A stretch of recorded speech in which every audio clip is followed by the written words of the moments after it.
Astonishing Legends Network.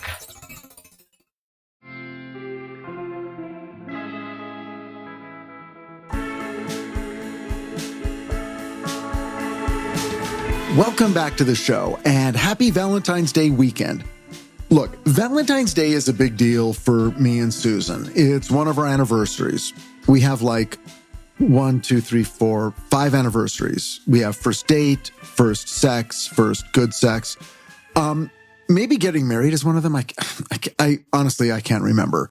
But we always end up celebrating Valentine's Day. So here's the thing about Valentine's Day. If you're with somebody, a partner, a girlfriend, a boyfriend, husband, wife, don't blow this off. Don't do that thing where you go, oh, this is a big scam. This is just about restaurants making money and florists selling flowers. Of course it is, but that's not a reason to not do something. And by something, I mean have sex. If you're able to have sex and you can have sex with somebody who wants to have sex with you, do it. I mean, if it's your partner, not if it's just a person who I suppose it could be a person you just met. But you know what I'm trying to say, as long as everyone's cool with it and no one's getting hurt. But wait, you say, no, I don't have a boyfriend or a girlfriend or a husband or a wife. So what am I supposed to do on Valentine's Day? Because that sucks. Well, I'm the kind of guy that's going to tell you that Valentine's Day is a celebration of love. So what do you got? A dog, a cat, a bird, whatever. Great. Do something nice for them. Buy them a little treat. Play with them. Spend some time with them. Curl up on the couch with them. God forbid you've got a child. Okay, that's fine. If you love your child, do something with them. If you love them, that's frankly up to you. Finally, maybe best of all, love yourself. Do something nice for yourself. Or if you're alone, you got no pets, you got no kids, you got no partner, you're on your own, great. Order in your favorite food. Don't worry about what anyone else likes. Get your favorite food. Get a ton of it. Watch your favorite movie, favorite TV shows. Finally, walk into a bookstore and allow yourself to spend a little bit too much money on books. You're allowed to spend too much money on books. God knows that. Be good to yourself. Buy every book you want. Susan and I, we have plans. We're going to turn the lights down low, open a bottle of tequila or something, light some candles, and work on our podcasts. All right, now that you're all set for a sexy romantic weekend, let's talk about plane crashes. Here we go.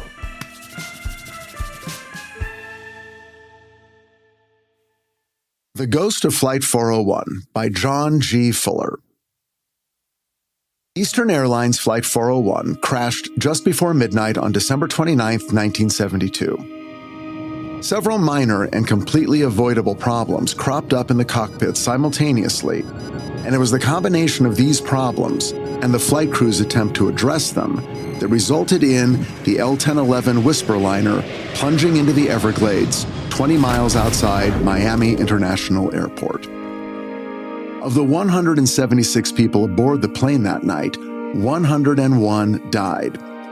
Of the 75 survivors, many were gravely injured and found themselves desperately trying to avoid drowning in a pitch-black swamp that was now awash in thousands of gallons of jet fuel.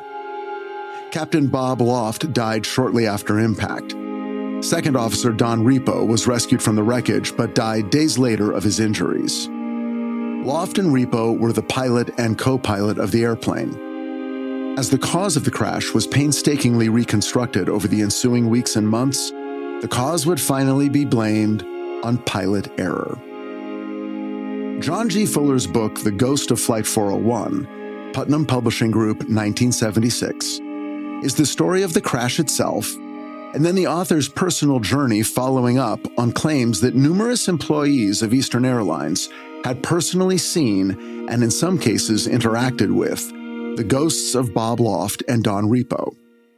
What made these stories so unique and compelling is that all of them took place on a modern L-1011 jumbo jet. Haunted houses, sure, we've all heard of that, but haunted passenger jets? This was something truly novel, a ghost story for the modern age. John Fuller does a great job of pulling you along with him as he hops onto flight after flight, casually chatting up the ladies serving him scotch on the rocks about whether anything strange has happened to them down in the galley.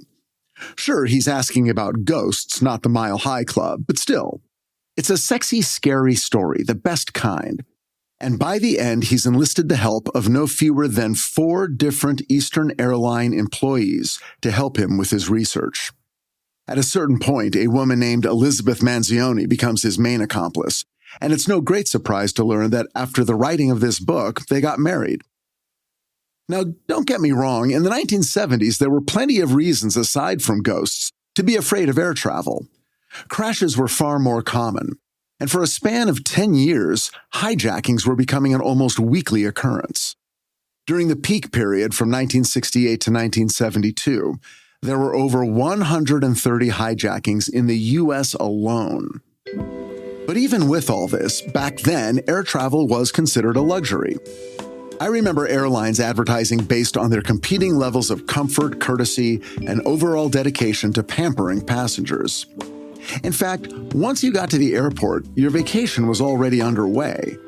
The design and operation of the airport was aimed at making you feel like you were entering an exclusive club that got progressively more exclusive as you made your way from the ticketing counter to the terminal, to the gate, and finally onto the airplane. The public address announcements were quiet and reassuring.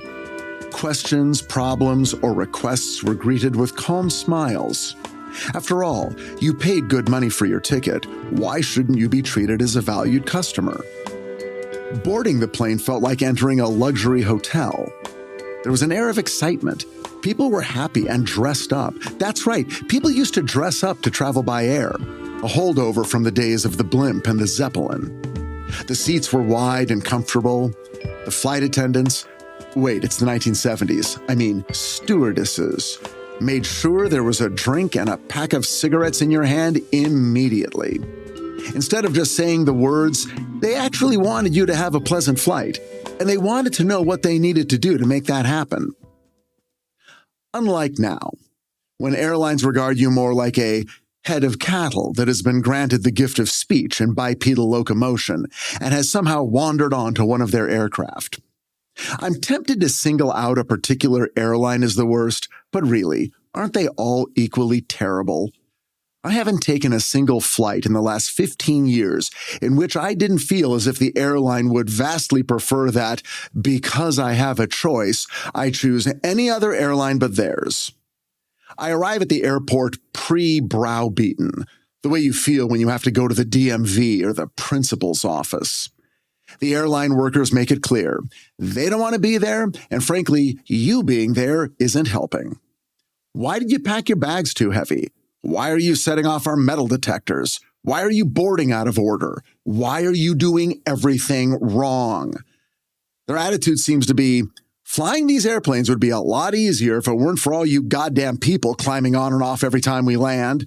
But fine, if you insist on inconveniencing us, the least you could do is hurry up. The sooner you cram yourself into your narrow seat and order a $21 chicken wrap, the sooner we can crash this thing into a mountain. But I digress. John Fuller first heard about ghosts showing up on Eastern Airlines L-1011s while on a Scandinavian Airlines flight in March of 1974, just about 14 months after the crash of Flight 401. It came up in a conversation with a stewardess after Fuller mentioned that he was an author and had published a book about the Betty and Barney Hill UFO abduction, The Interrupted Journey, Dial Press, 1966, and a book about a Brazilian peasant who performed psychic surgery, Arrigo, Surgeon of the Rusty Knife, Thomas Y. Crowell Company, 1974. UFOs and psychic surgery? This guy sure knows how to bait the hook. Anyway, the stewardess leans in confidentially and sets down a couple tiny bottles of Courvoisier. I'm elaborating now, but just go with it. And she shares a story she's heard. Ghosts of the Flight 401 pilots have been seen on certain Eastern Airline flights. The stories have been circulating for over a year. Pretty much every flight crew on every airline has heard about it. Fuller asks her a very smart question. Why haven't the ghost reports shifted from Eastern Airlines to, say, Scandinavian Airlines, or any other airline for that matter? After all, folklore tends to morph and bend to appeal to the locals. The stewardess responded, quote, "That thought is very interesting. Perhaps the story doesn't change because it actually happened on Eastern." That's my Scandinavian accent for some reason. Now, that wasn't enough to get John Fuller to throw down the project he was currently working on, a book about the partial nuclear meltdown of the Enrico Fermi atomic reactor near Detroit, Michigan. See, he didn't only write weird shit. But about a month later, quite by coincidence, Fuller found himself having dinner with 3 other couples, among which there were no less than 4 employees of Eastern Airlines. They too had heard the ghost stories, all from the people who had actually experienced them. No one was laughing or joking about it, no one was rolling their eyes, and no one was throwing shade on their coworkers who claimed to have had a supernatural experience. Now, that alone was weird. But a couple of strange new details were added to the mystery. One theory floating around was that the ghosts were only sighted on airplanes that contained reused non-structural items that had been salvaged from the wreckage of Flight 401.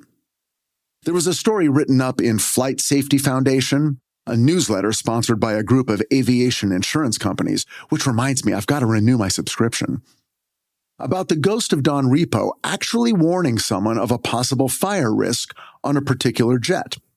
From the newsletter, quote, "A flight attendant was in the lower galley of the airplane when she happened to glance into the glass window of one of the meal heating units.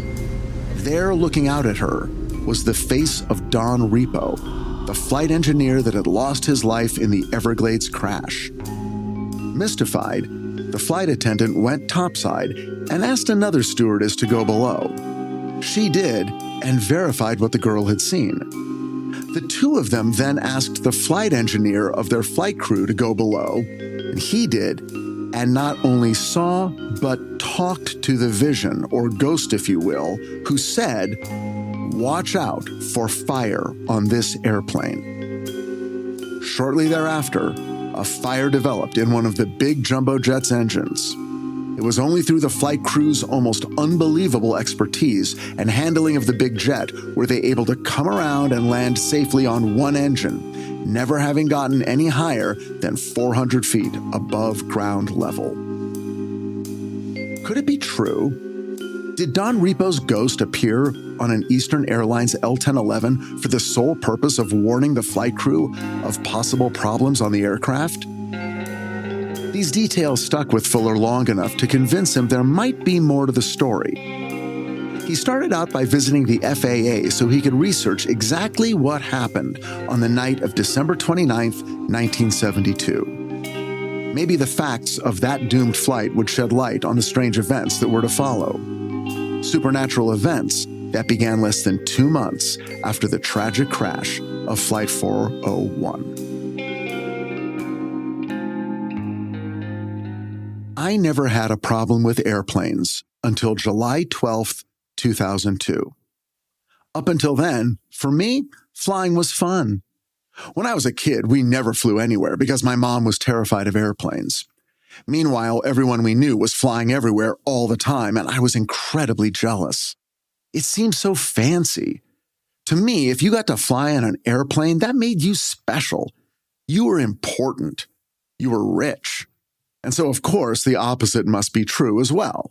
If your vacation didn't involve an airport, and ours never did, then to me, it wasn't much of a vacation. It was smaller, cheaper, lesser. On Friday night, July 12th, 2002, I was at LAX, and I was in a good mood. I was flying to Las Vegas for a weekend of fun. It was a guys-only trip, which meant plenty of eating, drinking, gambling, and yes, strip clubs. Susan has always said there's not a woman on earth who understands the appeal of strip clubs, including the strippers. She might be right, but back then I was in my mid-30s and newly single, and I just had my first TV show picked up to series. Let's face it, I was a big shot. I deserved Vegas. I deserved strip clubs. I deserved cold gin and hot girls and casinos that made me feel like the unholy love child of James Bond and Charlie Sheen. I deserved something. It was time for life to start being fun. Irresponsible, stupid fun. The kind I'd never really had before. Was something gonna happen in Vegas that would have to stay in Vegas? Probably not. But for this weekend, I wanted to feel like it could. I got to the airport early, and I did something I'd never done before. I had a martini at the bar before my flight. I felt very sophisticated. My friend, Jeff Dreyer, who was flying with me, showed up just as I was finishing it off. Starting early, he said, and it took me a second to realize he wasn't making fun of me. He was impressed. We boarded the plane, tossed our backpacks into the overhead storage bins, and plopped into our seats. I looked around. It seemed like there was an alarming number of attractive young women all around us. Was it just my imagination? Jeff saw the look on my face and explained. Professional strippers from Los Angeles would often fly to Vegas for the weekend to make extra cash, then fly back on Sunday morning, just like us. Now I was impressed. How did Jeff know this? I'm a dermatologist, he said. I know a lot of strippers. It was true. He was a dermatologist. Jeff and I knew each other because we were both in the same writers group. I never thought about it, but now it made sense. In Los Angeles, a dermatologist would see a lot of strippers, and actresses, and models, and dancers, and newscasters, and really anyone whose career depended upon flawless skin, which in LA was just about everyone but writers. I didn't really know Jeff all that well. In fact, among our group of writers, I knew him hardly at all. But what did that matter? When you were traveling to Las Vegas with someone, all you really needed to know is that they wanted to go to Vegas as much as you did, and for all the same reasons. That automatically evened the playing field. Everyone was equally implicated by their own secret desires. Some of us were looking forward to getting drunk. Others were looking forward to getting high. Most of us planned to risk a good portion of our weekly salary gambling. And then, of course, there were the strip clubs where we would help women, most of them at least 10 years younger than us, put down payments on their second condos. It was a win-win-lose-win-win situation. The flight from Los Angeles to Las Vegas is a short one, just about an hour and 15 minutes. And you can always expect a little turbulence at the end as you're coming in for a landing at McCarran Airport. Tonight was no different, except that the turbulence started about halfway through the flight. The captain came on and explained that there was a sandstorm over the Las Vegas airport and that from here on out, passengers would have to remain seated with our seatbelts fastened. He didn't sound nervous, so I didn't get nervous. And as it turned out, he was correct. The turbulence grew worse and worse, and then worse, and then something weird happened. The entire inside of the cabin began to turn dark red. Everyone looked out the windows, I did too, but there was nothing to see. No clouds, no mountains, no Vegas, just an odd red glow. It was sand, the sandstorm. It was like everyone on the plane realized it at the exact same instant. We were in the middle of it, like a mile-high red tornado. And as we all realized it, maybe even because we all realized it, the turbulence suddenly got a hell of a lot worse. It was so bad, it felt like there should be a different word for it beyond turbulence. Disturbulence, terribulence, deathulence.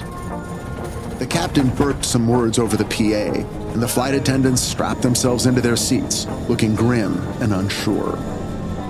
Loud banging sounds erupted up and down the body of the airplane, and you could feel the engines straining against the force of the wind. The overhead bins flew open, and luggage, including ours, tumbled into the aisle. Someone shouted. I'm pretty sure it wasn't me. I had gone deep inside myself to a place I'd never been before. One part of my brain kept telling me that it was extremely unlikely that I was going to die.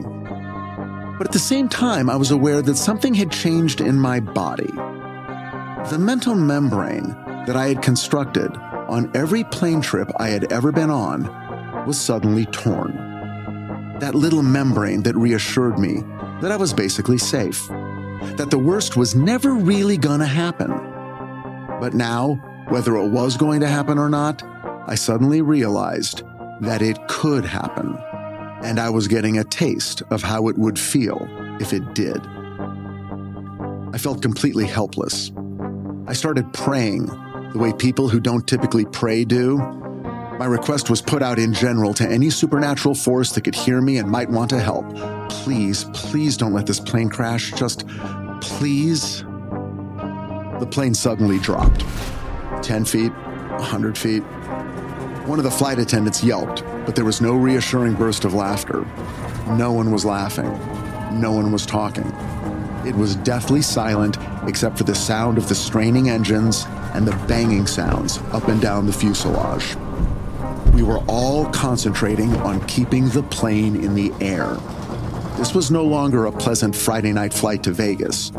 This was about survival. After what seemed like an improbably long time, the captain's voice came back on the PA and he explained the situation. After 2 unsuccessful attempts, he was informed by the tower in Las Vegas that the winds would not allow for a safe landing at McCarran Airport. So, we would be returning to, quote, the Los Angeles area. But because there was a fuel issue, we wouldn't be flying all the way back to LAX. We would land at Ontario International Airport, refuel, and then make another attempt. There was an audible groan of disappointment from the other passengers. After a few minutes, the dark red glow inside the cabin began to fade to orange, then to yellow, then to nothing. The turbulence died down bit by bit as we flew west now instead of east, with fuel running low, heading to Ontario Airport. Jeff and I hadn't spoken for the last 20 minutes. He'd made a few jokes during the worst of it, but then I guess he saw my face and stopped trying. As we headed in for the landing, I turned to him and said, "Hey, I'm sorry, man, but I'm getting off the airplane. I'm not going through that again." In fact, at that moment, there was nothing in the world I wanted to do more than get off that airplane. All I needed to do was keep my shit together until we were safely on the ground. He said, "Absolutely, man, whatever you want to do." And I was relieved to see that as soon as we landed and it finally stopped, that a full third of the passengers were now lining up to get off. Jeff and I took our place behind them. I could feel myself calming down now that we were no longer in the air. But the line in front of us wasn't moving. I asked the person in front of me if they had opened the doors yet. The person in front of me was young and blonde and had flawless skin. A stripper, obviously, with an excellent dermatologist. She informed me that she was actually in line for the restroom. I looked up and realized that everyone in front of me was in line for the restroom. And just like that, I started to panic again. Was I the only person who wanted to get off the airplane? There was no one lined up behind me, so I headed straight to the back of the plane and asked one of the flight attendants if they'd be opening the doors. She looked at me like I was crazy and said, "Of course not." Oh no, I thought. They're not going to open the doors? They're not going to let anyone off? It was one of those moments when 2 great fears collide. Dying in an airplane crash or making a scene in public. I chose the latter. I need to get off this plane. What happened up there? I just need to get off. The flight attendant picked up the microphone attached to the wall and informed the pilot that, quote, "A man wants to get off the plane." I didn't like the way she said man. Then she told me to wait a minute.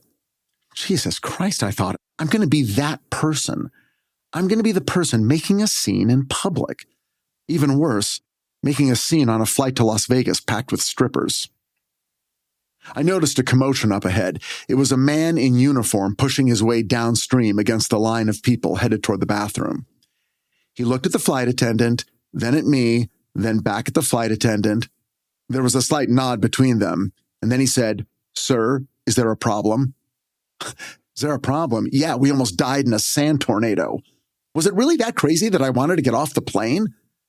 I explained to him that the whole situation had freaked me out and I really needed to get off the plane. I tried to remain calm enough not to sound crazy, but upset enough to make it clear that I wasn't going to back down. His next question surprised me. Did you check any luggage? I didn't understand why he was asking me that. But then suddenly it was like a thought bubble appeared above his head. If you planted a bomb on this airplane and now you're trying to get off, you can forget about it. You're going to have to sit right here and blow up with the rest of us, you fucking terrorist. No, Jeff told him. We didn't check any luggage. The uniformed guy looked at Jeff and said, "Are you getting off with him?" Jeff said, "Absolutely." And in that moment, Jeff Dreyer became my best friend in the world. "Hang on," the uniformed man said, and he began fighting his way back to the front of the plane.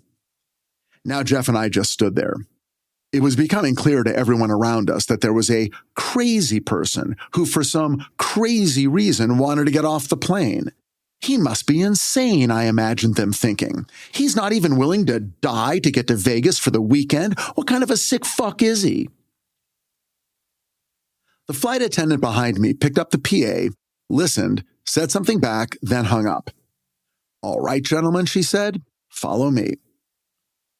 She looked upset, but not in an annoyed way, more like a stern and serious way, like we were forcing her to commit some huge breach of FAA conduct.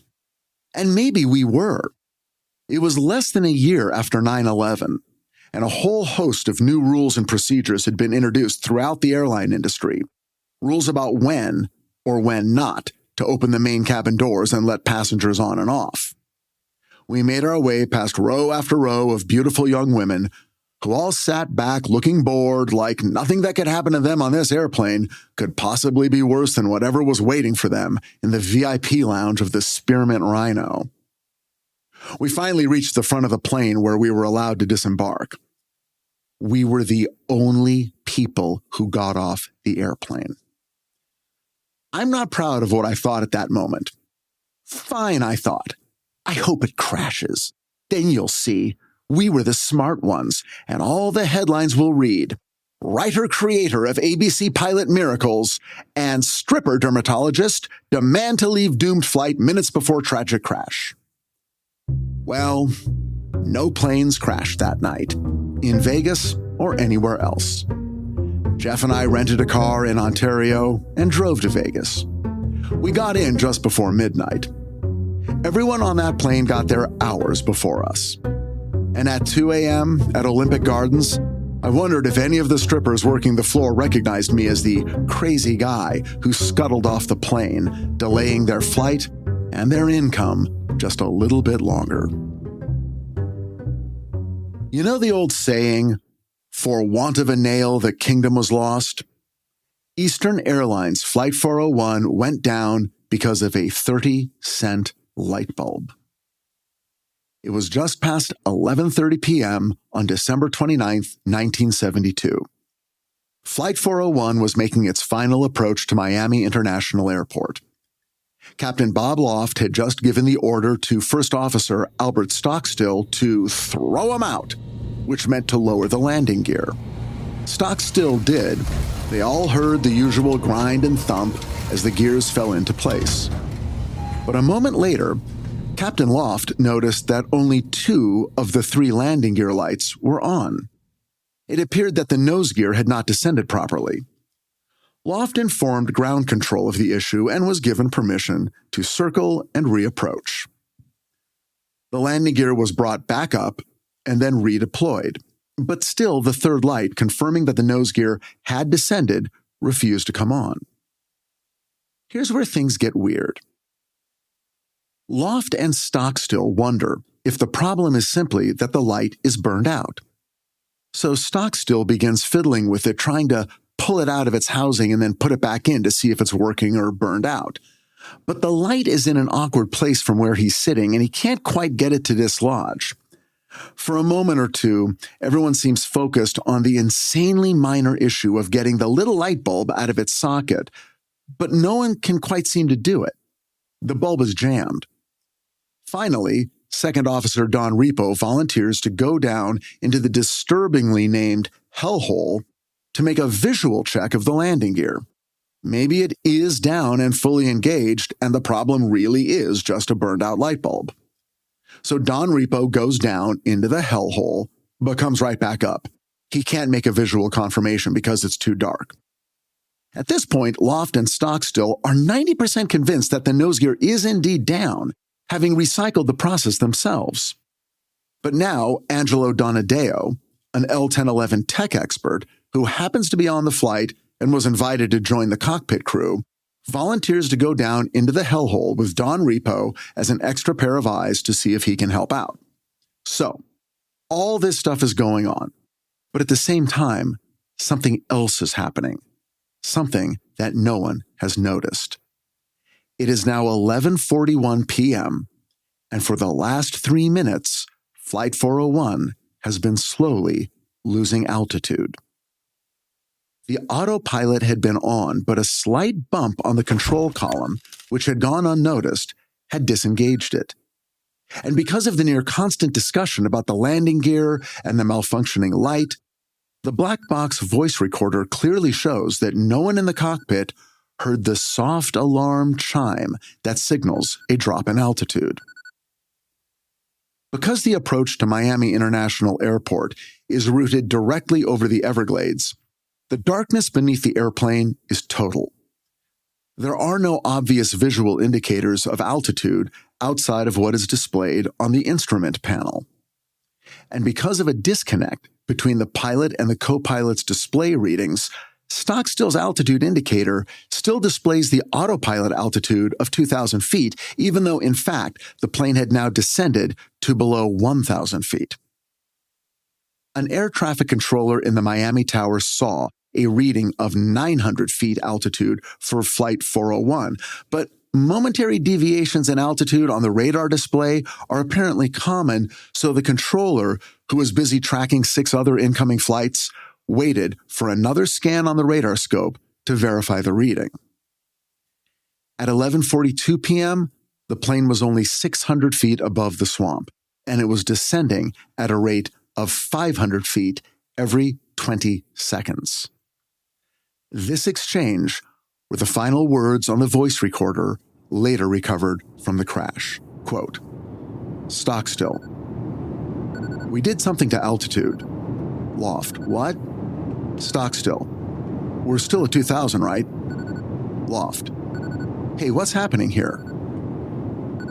Eastern Airlines Flight 401 crashed into the Florida Everglades 9 seconds later. The very next flight I took, after the one that scared me so bad, I was fine. But the one after that, I got a little worried. And with every flight after that, my anxiety grew and grew. I couldn't understand it. It didn't make sense. Finally, I checked in with my therapist, and he said that this was actually quite common, a delayed stress reaction.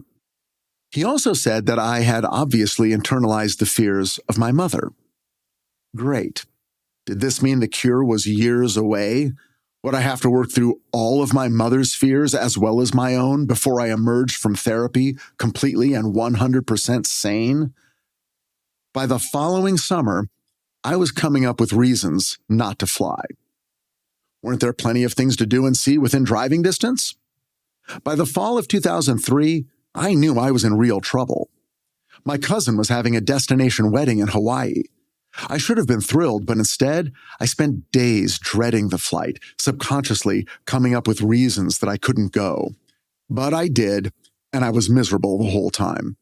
Miserable on the flight there, and then miserable for the 5 days I was there, anticipating the flight back. I didn't understand what was wrong with me. Flying had never been a problem, and now it was, and it made me furious. It felt so unfair. Just when I wanted my life to open up and expand, this one problem was shutting it down. I had already suffered through the crippling fear and misery of a divorce. All the bad feelings were supposed to be behind me. I wanted to be off the leash, totally free. This was a problem I had to solve. Of course, there were others. As much as I wanted to be completely transformed by the freedom of my new single life, I also felt guilty and sad and scared. My therapist had said that separating from Michelle and becoming an independent person was a lot like separating from my mother during my adolescence, except for one very important detail. I hadn't separated from my mother during my adolescence. Normally, a teenager openly rebels against their parents. Apparently, it's an important rite of passage. You rebel, you act out, but then just as quickly you seek comfort, safety, and reassurance. It's the same thing toddlers do when they learn to walk and talk and explore their world. Get away from me, leave me alone, I can do it myself. Dovetailing with, I'm scared, where are you? Mommy and Daddy, I need help. Rebelling and then seeking reassurance within a matrix of safety and love was an important part of growing up mentally healthy, an essential psychological transition. Guess who skipped it? I never really rebelled against my mother or my father, certainly not in any overt way. I mean, I wanted to, I felt the impulse, but it was too scary, so I swallowed it down. I rebelled against rebellion. The very idea of getting in trouble with my parents, especially with my mom, was unthinkable. And trying to fight them, I would have been crushed. And at the same time, going to my mother for comfort for any reason was also unthinkable. Being vulnerable to her, seeking her out for reassurance, was the absolute last thing I would ever do. It just didn't feel safe. So, instead of going through this crucial transition, I made the unconscious decision to cut my mom and dad out of the equation of my life and simply parent myself, which required growing up fast. Sell a script, move out, become totally self-sufficient and independent. That is what would make me safe and healthy and strong. That would be my rebellion. Except it wasn't. My therapist explained that all it did was put it off. So instead of going through adolescence in my teens, I was now feeling a deep, compelling need to go through it in my 30s, which suited me just fine. In fact, this was preferable. Now that I was a mature, rational adult, I could be irresponsible safely and with little fear of consequence. A safe, controlled rebellion. What could go wrong? Well, for one thing, Susan Lambert. We started dating before my rebellion really got a foothold. And before I knew it, we were dangerously close to being in a committed relationship. We were exclusive, but we weren't engaged or anything. It had only been a couple of months. I mean, technically, I could fuck around. In fact, according to my plans, I should have been fucking around. That was the whole point of getting divorced. I didn't fuck around in my teens and 20s because I was with Michelle. So what was I doing being a one-woman guy now so soon after my divorce? Hell, I should be out getting laid all over town based on my Mothman prophecies cred.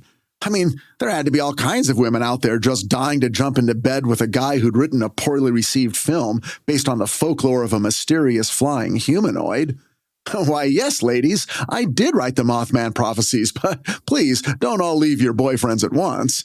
I mean, sure, I know John Keel personally, and we have discussed his theories of ultra-terrestrials on occasion, but hey, please, put your clothes back on. That was the life I wanted, or thought I wanted. I didn't want to be encumbered. I didn't want to be beholden to another woman, because that was how I'd spent my entire life. Locked in too tight, taking care of someone. Now there was a voice telling me that the best revenge, rebellion, would be to sleep with a bunch of women and never feel like I had to take care of any of them.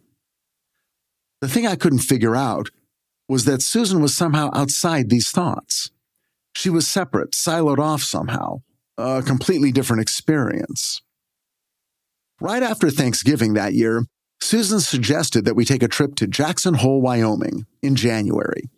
We could rent a cabin, we could go skiing, go on a dog sled ride with real dogs. It sounded great. 2 days later, she told me she had booked our flight from LAX to Salt Lake City. 3 hours in an airplane flying over snow-covered mountains. And I wasn't scared at all. That cold knife-twisting sensation in my stomach, that surge of adrenaline that drained my energy and left me feeling depleted and skinless and weak, that was excitement. In fact, I was so excited, so absolutely not terrified, I decided, fuck it. And I called Jeff and Hugh and Dan and Nick and Larry and as many other guys as I could think of and planned another trip to Las Vegas that weekend. By car, of course. Was I afraid of taking a trip with Susan? Getting deeper into a relationship that was still so new? Or was I afraid of getting on an airplane? I wasn't sure, but I felt certain that a weekend in Vegas would provide the answer. So, for 36 straight hours, I drank and ate and gambled like it was my last 2 days on Earth. I felt no fear. We went to strip clubs where I paid strippers to convince me that I was the hottest, funniest, sweetest guy they'd ever met. And I believed it. At one point at the Crazy Horse 2, a topless waitress came by with a tray that held a dozen test tubes filled with brightly colored booze. Here's how it worked. For $20, you could buy a shot. Then one of the strippers, who all had cute stripper names like Destiny or Felony or Alimony, would take the test tube, tilt her head back, and lower the bottom end into her mouth. Then she'd climb onto your lap and tower above you and tilt her head down until you took the open end of the test tube into your mouth, and then you'd both Lady and the Tramp it as the booze ran down your throat. I must have done that 10 times with 10 different strippers in the course of 10 minutes. From what I've been told, I tipped very well that night. On the drive back home on Sunday, my headache and nausea slowly gave way to a painful electric anxiety. Sure, a weekend of relentless rebellion and self-destruction was fun, but now that it was over, real life was still there. And in 2 months, I'd still be getting on an airplane and flying to Salt Lake City with Susan. I was 36, and I was acting like I was 17, and I was feeling like I was 5. I was scared. I was angry. I wanted to cry. I watched the barren desert roll past all around me and wondered, who am I really rebelling against? And who can I go to for comfort? You know what? How about making 2026 the year that changes everything? A lot of you have reached out asking for help with your personal creative projects. So finally, after 30 years in the business, I'm making myself available really to whoever needs help. Maybe you're writing a TV pilot or a movie. Maybe you're trying your hand at memoir. You want to tell the story of your life, kind of like this podcast. Or maybe it's a novel or a short story or a graphic novel. Look, whatever it is, they say endings are hard, but really getting started is even harder. And that's where I come in. Go to richardhatem.com and click on Richard Hatem's Writer's Room. I can help you with brainstorming sessions. Maybe you're halfway through something and you're stuck. I can read what you've got so far, help you bring it to the finish line. Or I can read a finished script or a story and help you get it into professional shape so you can finally send it out into the world. Go to richardhatem.com, click on Richard Hatem's Writer's Room, and let's get to work. Mention that you heard about it on Richard Hatem's Paranormal Bookshelf, and you'll instantly get a 20% discount, okay? Working with me isn't free, it's not even cheap, but it's worth it. Don't wait any longer. Now's the time to make your dreams come true. Get unstuck at Richard Hatem's Writer's Room at richardhatem.com. And now, back to the show. The survivors and victims of Flight 401 were evenly distributed throughout the plane. There seemed to be no rhyme or reason in who lived and who died. In one seat, a passenger would be relatively uninjured, while in the next, a passenger would have disappeared completely, only to be found days later dead of massive bodily impact. Many survivors had their clothes torn from their bodies from the blast of a single fireball that traveled the length of the fuselage. Others found themselves injured or trapped in immediate danger of drowning in what was often only a foot or two of water. All found themselves covered in jet fuel, and surviving flight attendants yelled into the darkness to anyone who might be able to hear, "Do not light any matches or flares." And miraculously, no one did. Passengers groped their way through the wreckage in the cold, dark swamp, sometimes seriously injuring themselves on jagged pieces of the wrecked airliner. They grouped together and tried to aid whoever seemed most in need, but there was almost nothing they could do for one another besides wait for help. To keep spirits up, flight attendants began singing Christmas carols. Soon, others joined in. It would be almost 2 hours before an organized rescue effort was underway. First Officer Albert Stockstill died immediately upon impact. Captain Bob Loft also died of his injuries within an hour of the crash. Down in the hellhole, Second Officer Don Repo and Tech Engineer Angelo Donadeo were still alive, and rescuers managed to extract them both and deliver them to local hospitals. While Donadeo experienced a full recovery, Repo died of his injuries 31 hours later on the last day of 1972. The first appearance of Repo's ghost was just 3 months later. It was in the galley of plane number 318 on the Miami to New York leg of the Eastern Airlines flight that still carried the route number 401. Stewardess Ginny Packard was below deck, sending full carts of hot meals up the small service elevator when it happened. From the book, quote, "Out of the corner of her eye, she became aware of a hazy, cloud-like formation just in front of the bulkhead wall. Puzzled, she turned to look at it. It seemed to be about the size of a grapefruit, but it was getting bigger. It was also pulsating in a strange way. She turned her face away and pressed the elevator button. Perhaps if I don't look at it, she said to herself, it might go away. But she could still see the shape out of the corner of her eye. She looked again. It was more pronounced than ever. It was clearly forming into a face, with dark hair, gray at the sides, and steel-rimmed glasses. There was no question that it was a face, and no question that it was wearing glasses. This was the final touch, the steel-rimmed glasses that removed any uncertainty from her mind. Ginny Packard recognized the face. It was a pilot she had worked with more than once, a man who had died 3 months ago. It was Don Repo. Ginny was deeply shaken by what she had seen, but she was the only one who had seen it. She knew she hadn't imagined it, but she also knew she couldn't explain it. Feeling very alone, she decided not to tell anyone. And she didn't. Not then, anyway. That was March of 1973. Then, in April, there was a far more disturbing event on plane number 318. And this one was witnessed by no less than 3 Eastern Airlines employees and half a dozen first-class passengers. The senior stewardess for the flight, Sis Patterson, was doing a routine head count when she came across an unaccounted-for passenger in first class, a man in an Eastern Airlines captain's uniform. This in itself wasn't strange. Captains would often hitch a ride on returning flights to their home airports if their schedules demanded it. This was a practice ironically referred to as deadheading. They might start the flight in first class, then later move up to the jump seat in the cockpit, joining the flight crew. Sis asked the captain if she should check him off as first class or jump seat for her passenger list, but she got no response. The captain just stared forward blankly as if he hadn't heard her.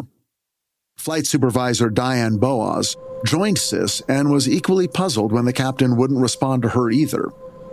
He seemed normal in all respects except for the fact that he wouldn't engage with them in any way. Finally, they alerted the flight captain, who left the cockpit to see what the problem was. From the book. The flight captain leaned down to address the other captain, then he froze. "My God, it's Bob Loft," he said. There was silence in the cabin. Then, something happened that no one in the vicinity could explain. The captain in the first-class seat simply wasn't there. He was there one moment and not there the next. There was a long delay as the plane was searched. The missing captain could not be found anywhere. When Ginny Packard heard the story, she was actually relieved. Now she wasn't the only one with a strange story to tell. Now, these stories were personally related to John Fuller by the Eastern Airlines flight attendants who experienced them: Ginny Packard, Denise Woodruff, and Doris Elliott. By the way, all the names of the Eastern Airline employees are pseudonyms. They all requested total anonymity, and we're going to find out why in just a second. Denise and Doris were only secondhand witnesses to the story of Bob Loft's full-body apparition in the first-class cabin of, once again, plane number 318. Several days later, Denise and Doris were excited when they were assigned to plane 318. From the book, quote, "This would give them a legitimate chance to check the plane's logbook, where every incident, minor or major, had to be recorded according to FAA regulation. These reports accumulated in the official logbook over an extended period of time and became a permanent part of the aircraft's record." Before they boarded the plane for their assigned flight, Denise and Doris went to the crew's scheduling office to talk to Hal Griffin, a friend of theirs, to get more definite information about the uncanny story of the disappearing captain. As a crew scheduler, Hal was able to confirm the story that they had heard. The entire flight crew had left the plane and reported the incident and entered it into the log. This confirmation by the crew scheduler was more than Doris and Denise expected.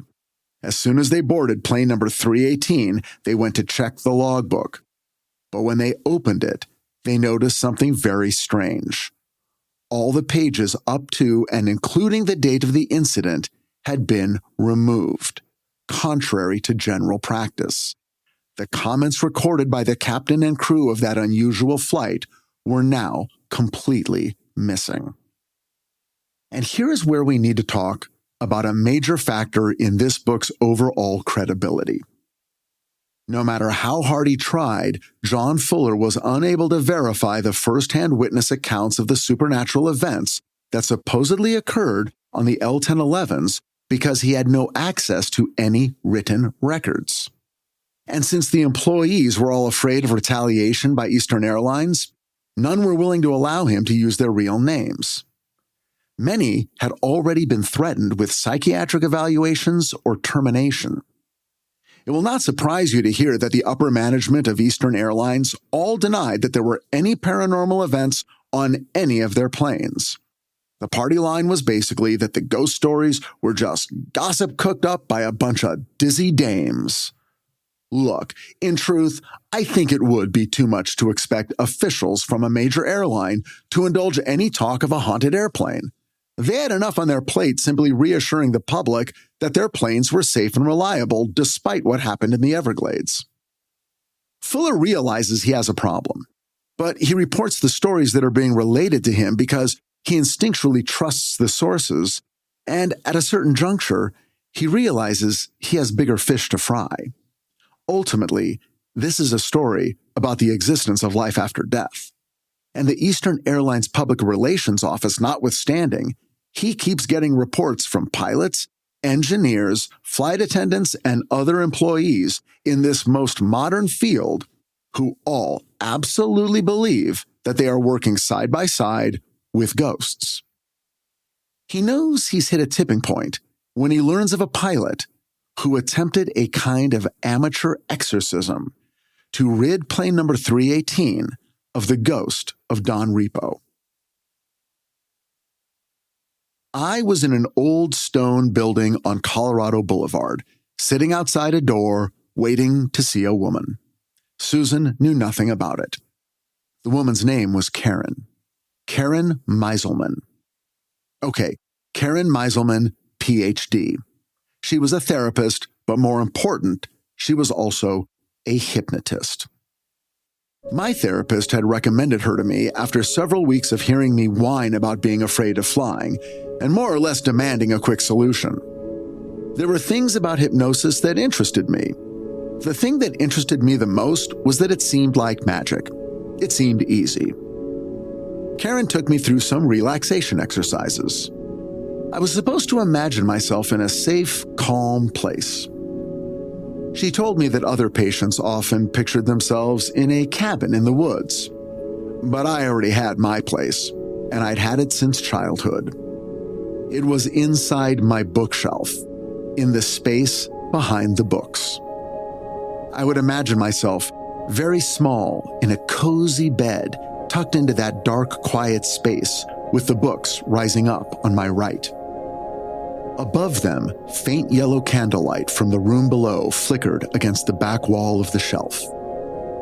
I could hear people in other parts of the house going about their lives, but I was completely hidden and no one even knew I was there. Thinking about this had always worked in the past, but for some reason, it wasn't working now. Just as I was about to sink down, I'd start swimming up. I was afraid to trust Dr. Meiselman, afraid of losing control. She gave me some cassette tapes to take home and practice with at night as I lay in bed, but the effect was the same. Once relaxing became a critical goal, I couldn't do it. After 4 sessions, I knew it was hopeless. I couldn't let myself give in to the process. I found myself resisting it more and more, rebelling against her attempts to calm and comfort me. After the 4th session, I stopped showing up altogether. It was now the first week of January, which meant that I was having my yearly physical. Dr. Marsh was just about to begin my prostate exam. "Now, if you can feel both of my hands on your shoulders," he said, "you know something's wrong." I laughed because, he was about to stick his finger up my butt, and we're guys. I'll give Dr. Marsh this. He was extremely fast. And as soon as he was done, he said, "You're fine, no signs of enlargement, no cancer. Was it as good for you as it was for me?" Later, as he was going over my EKG results, he looked up and asked me, "What's wrong?" The question shocked me. Shouldn't he be telling me what was wrong? "You seem stressed," he said.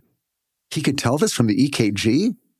I suddenly said, "Look, it's so stupid.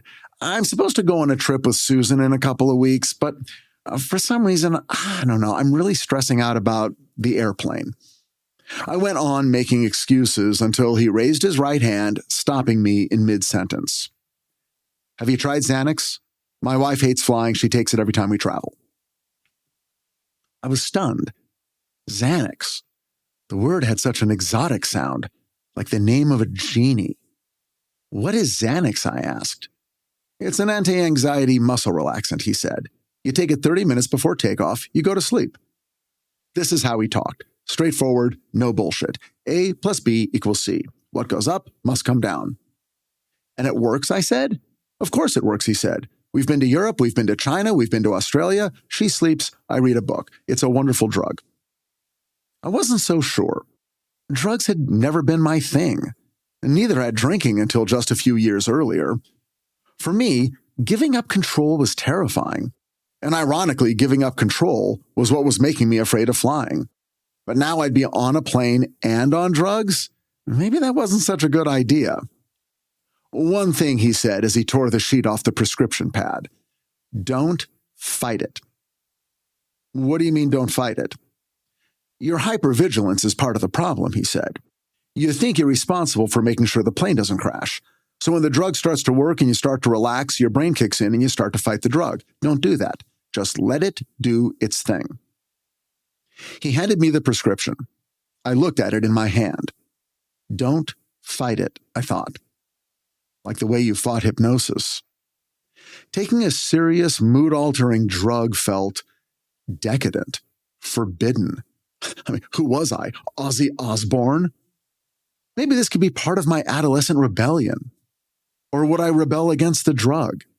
I was starting to get confused. But the fact was the clock was ticking. Susan and I were leaving on our trip that weekend. Xanax was my last hope. Oh God, please, I thought, please let this work. Please, Mr. Xanax, make me not scared. Make me calm. I won't fight you. I promise I won't fight you.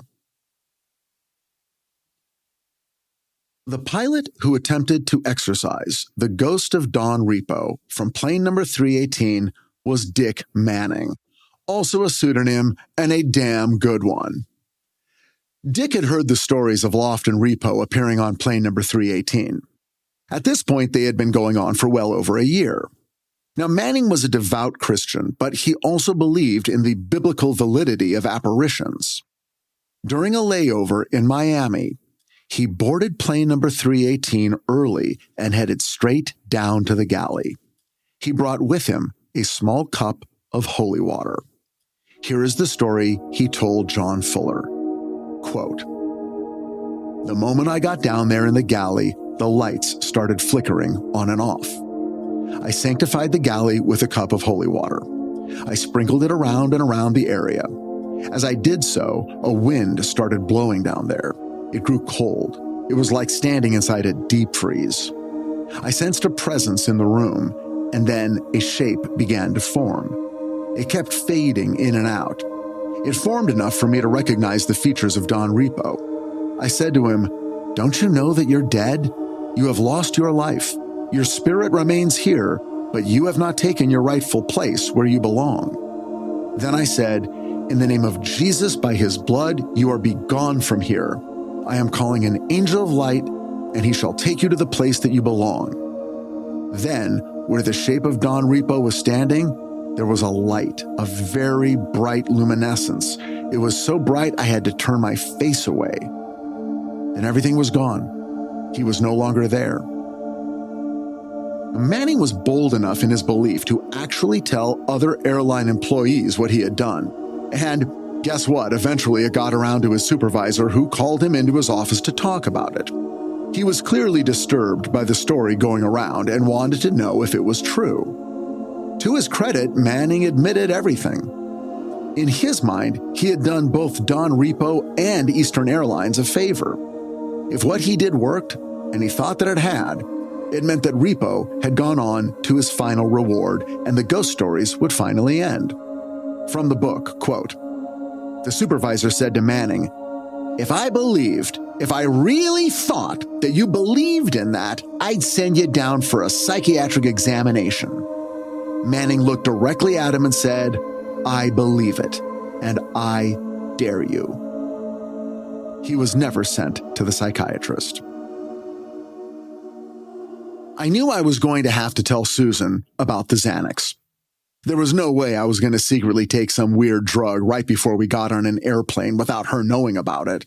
After all, I had no idea what it was really going to do or if it would even work. As soon as I got back from the pharmacy, I showed her the bottle of pills and explained what Dr. Marsh had told me. "That's wonderful, baby," she said, "but maybe we should try it first so we know what it feels like." I assumed she was using a kind of royal we, like when a nurse says, "How are we feeling today?" But a minute later, Susan was filling 2 glasses of water, and I realized she planned on taking one too. "Those are my Xanax," I said. "Honey," she said, "if you're doing it, I gotta know what it does." Now things were getting interesting. We were both gonna do drugs, like Sid and Nancy. What if Mr. Xanax had other properties? You know what I mean? What if it was a sexy drug? We decided to try it while watching the movie we had rented. A little something called The Lord of the Rings, The Two Towers. Oh yes, this could be a very interesting night. I woke up 4 hours later. Somehow the movie was still going. People were fighting each other and trees in Helm's Deep, I think. And for some reason, I kept muttering, "potatoes," over and over and over again. But I felt good. I felt calm, at peace. I cautiously began searching every corner of my mind for something to worry about. I found all the usual stuff, except for some reason, none of it worried me. And I welcomed the feeling. I didn't fight it. I looked over at Susan. She was asleep too, so I leaned over and whispered in her ear, "Potatoes." She woke up and stared at me and then at the television. "Did we miss it?"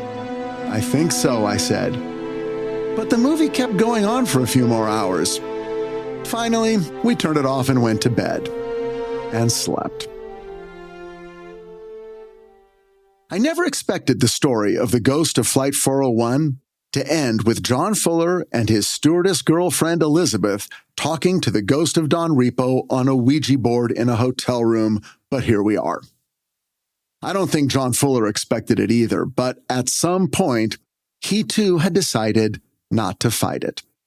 If this whole investigation was morphing into a story of unprovable witness accounts, or what skeptics would rightly call anecdotal evidence, then why not try for some anecdotal evidence of his own? Fuller needed to find out what he believed, and that needed to become greater than tracking down some Eastern Airlines deep throat in the executive ranks who would confirm with some kind of proof that there was an actual cover-up going on and that first-hand reports inside the flight logs had been intentionally scuttled.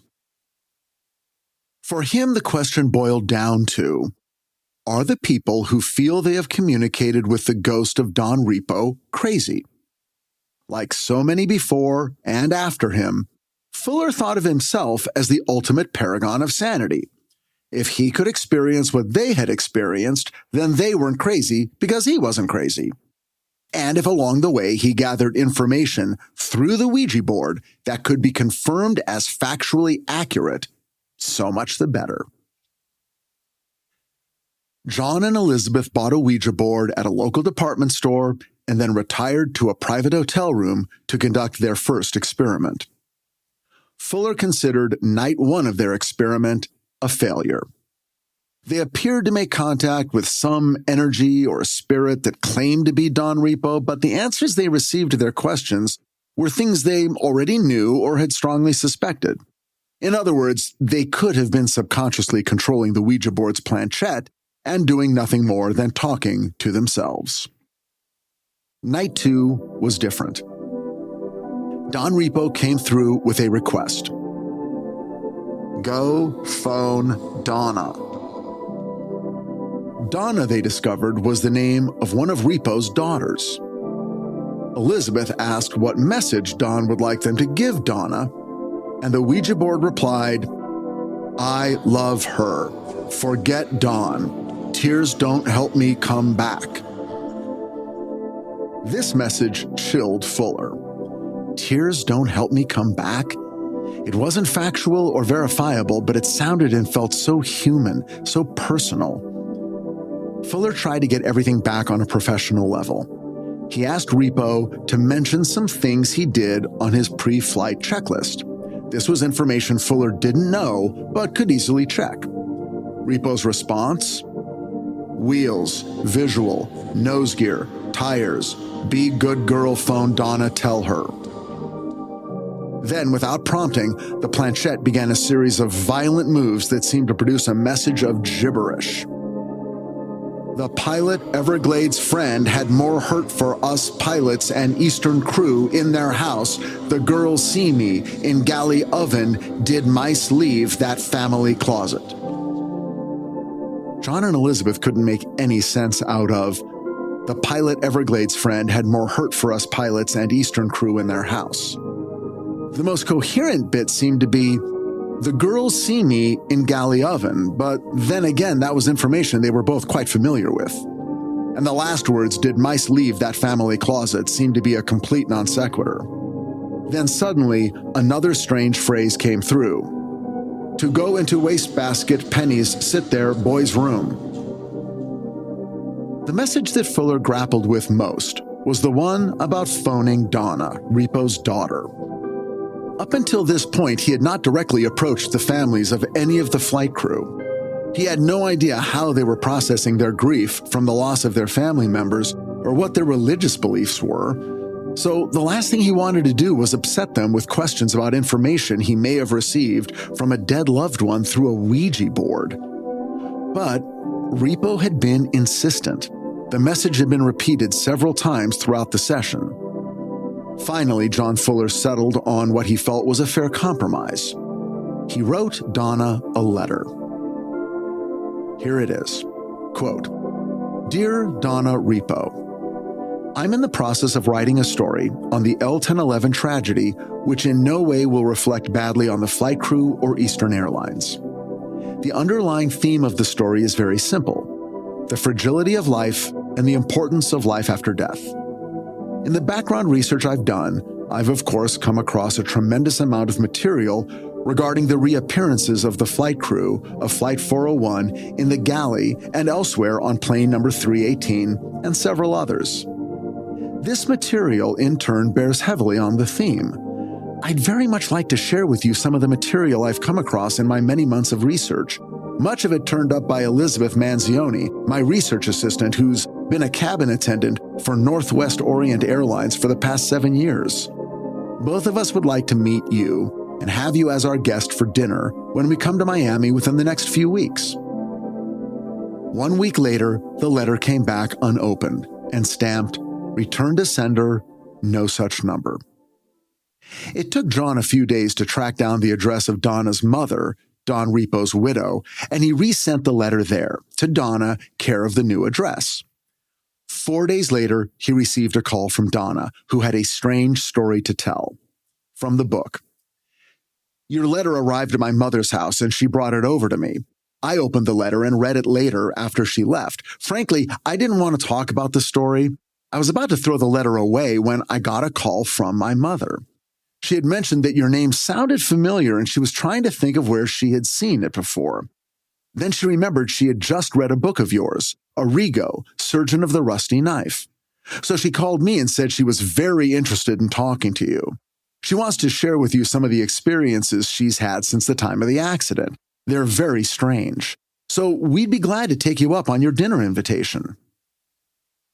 When John and Elizabeth met with Donna and Alice the following week, he was relieved to confirm that they knew all about the stories about Don's ghost, and rather than being hurt or offended, they were eager to hear everything John had discovered in his research.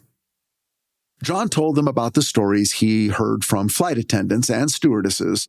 He even talked about Dick Manning and his impromptu exorcism. He put it off as long as he could, but finally he knew he was going to have to ask Alice about the mice. From the book.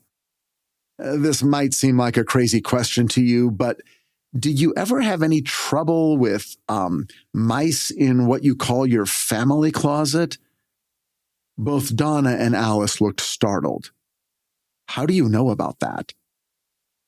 Just a couple of months ago, some mice built a nest in the attic above what we call our family room. We couldn't get rid of them for quite some time. Finally, my son John set a bunch of traps. And actually, it wasn't the family closet, it was the family room, and the only way you could get through to the attic was through the family room closet. But how did you ever hear about that? I told Alice that I'd tell her after I asked her another crazy question. Did Don have anything to do with some pennies in a wastebasket in your boys' room? This is amazing, Alice said. Don used to collect Indian head pennies. There was a small barrel full of them in my son's room. But who told you about this? I'm curious. Ultimately, John Fuller explained to them about the Ouija board sessions he and Elizabeth had conducted. One way or another, the answer was obvious. The person who told them these details was the ghost of Don Repo. And if Don Repo's ghost could be summoned through a Ouija board, who was to say it couldn't manifest itself in the glass door of a galley oven, or form itself into being from something that looked like oily smoke, but quickly resolved into the recognizable form of a specific human being? It was in this moment that John finally accepted that the stories he and Elizabeth had been investigating were probably true. Unprovable, but true nonetheless. In short, he stopped fighting it. And whatever his notions were about his personal feelings never getting in the way of his journalistic professionalism, well, those modified themselves a bit too. Soon after the book was published, he and Elizabeth were married. They worked on books together and lived their lives together until John joined Repo and Loft and Stockstill when he died 14 years later on November 7th, 1990. It was the pennies and the mice that finally convinced John that there might be something that lives on after death. But as far as Loft and Repo were concerned, after those exciting Ouija board sessions, between John and Elizabeth, where hope and love were born, neither Loft or Repo were ever heard from again. I have flown at least twice a year for the last 22 years, and I have my routine down pat. I take one Mr. Xanax half an hour before takeoff, and I spend most of the flight asleep. I don't try to go down into the galley. I don't stare at the oven doors in the food prep vestibules. I don't look too hard at the uniformed deadheaders in first class. And I don't worry about airplanes anymore. On that flight back from Salt Lake City all those years ago, I settled in next to Susan and waited for the drug to kick in. And I didn't fight it. We'd had an amazing weekend, truly magical. And when I was with her, I never wanted to be with anyone else. It was hard to even imagine being with anyone else. Why didn't I ever feel like I needed to rebel against Susan? Then, as the drug took hold and my anxiety dissolved like mist, I thought, what if Susan is my rebellion? What if she's all the girls I never slept with? All the steamy one-night stands, all the careless hookups at parties, the illicit acts in the VIP lounge, all the wild, drunk, and fumbling makeout sessions in hallways and staircases and elevators, all the things I never did. My mind drifted back and forth like a falling leaf, sinking further and further into a vast, dark ocean of love. Maybe Susan's all the rebellion I'll ever need, I thought. Maybe I'll just rebel with her forever. Thank you for joining me on Richard Hatem's Paranormal Bookshelf.